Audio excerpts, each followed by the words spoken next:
Good morning. Hello, it's Brenda, Dr. Brenda Eshin Shoshana, back with a little talk for simple solutions in a complex world. And good morning. It's always so lovely to be here with you. Thank you. Thank you for listening. It's a pleasure to share a few moments together, even one moment together can be so fulfilling, so enriching, so complete. But there's a secret to that. There's a big secret to that because usually we're in a relationship and we want this, we want that. We're waiting for something to happen that will be just so fulfilling and so make us feel so complete and so happy with the person and with ourselves. We're waiting and waiting for it. And each moment that passes, we're missing it because it's not somewhere else. It's not down the road. The big secret of that is to be home, be here, to be available to that person in that moment fully, and available to yourself too, just to be so present. Forget about what you're thinking, what you're expecting, what you're wanting, what you hope will happen. All of these are demands put onto what's really going on. Forget about that just for a moment, just for a moment. Forget about judging the person, how they look, how you look, what they did yesterday, what they might do tomorrow. Forget about it. Just open the door. They're ringing the doorbell. I want to see you. I want to be with you. Let them in. Welcome them. How do we really welcome a person, a moment, ourselves? That is what we call in Zen a koan. How do you really welcome your life? You know, we're not aware that most of the time we're not welcoming. We're waiting. We're on vigilance. We're inspecting that person or the situation. We're trying to figure out what's going on or what's going to go on or remembering what went on. But let's just talk about welcoming the moment. Like when someone rings the doorbell. Are you really home? Are you home? Are you there? Are you there for whatever rings the doorbell in your life? Or are you trying to figure it out, trying to control it, trying to change it? I take a deep breath even as I say that because we all have lived that way for so long and it is so frustrating and tiring. Never gets us the fulfillment that we really are longing for, the connection. That word fulfillment, another word for that is real connection. Real, and by connection, I mean oneness, not only with another person, but with ourselves.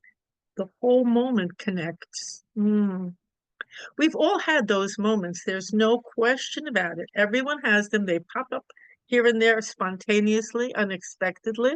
They're amazing. How did that happen? I was just sitting on the bench listening to the birds, and oh my goodness, the sky opened up. I felt so at home. When we say I felt so at home, I felt so connected. I felt so loved. I felt so known. These are all different and very beautiful ways to speak about that moment. So this is something to explore. And of course, to be home is to be just available, to put everything to the side for that time and to really listen, to really look with nothing in the way and without making up any stories about it. It's all the mental chatter, the judgments, the stories, the beliefs, the expectations, what we want to tell them. I'm going to tell you this, you better listen. No, nobody will listen. But they will listen if you're just present and really available to them. They cannot help but listen because they want that too. They want to be there too. I was thinking I would tell you a little story today that is very, very powerful story in my personal life and everyone's life that I know who I've shared it with. Not everyone, but many people. And I was thinking it might be very, very helpful to share it with you too today. It's a true story. There was this very, very great scholar, Martin Buber. He's very well known. He's not alive now. Very great teacher, scholar, and beyond that, he went beyond that. And many, many, many, many people came to him for guidance and advice. And he knew so much from many of the spiritual books, and he studied so much. And he would give an answer, he would listen, and he would give an answer from his knowledge, from what he'd learned, from what he knew. He had every good intention. And one day a young man came to him in great desperation and loneliness and in a terrible state of mind. And Martin Buber gave him an answer the way he did with others. And the young man left. And then a day or so later, Martin Buber discovered that when that young man went home, he hung himself. This is a true story. As soon as he heard that, he was horrified, beyond horrified. He put all his books away, all his thoughts away, all his ideas away, and he said, "Oh my goodness." He was horrified. He thought that he had said something that was meaningful. He thought the other young man had listened. No. And Martin Buber was haunted by one very intense question at that time. What is it that a person needs when they're desperate and come to another for help? What is it? He couldn't stop dwelling upon that question. And it consumed him because he felt so horrified by what happened. And finally, it came to him very vividly. They need a presence through which they know that nevertheless, no matter what they're going through, there is meaning. Meaning, a presence. The connection brings the meaning, brings the healing. And in the case of him and that young man, that connection wasn't obviously there. The presence. Martin Buber wasn't there. He wasn't home. All the answers that he had learned at that point were there, but he wasn't there. That story really has impacted my life in so many ways.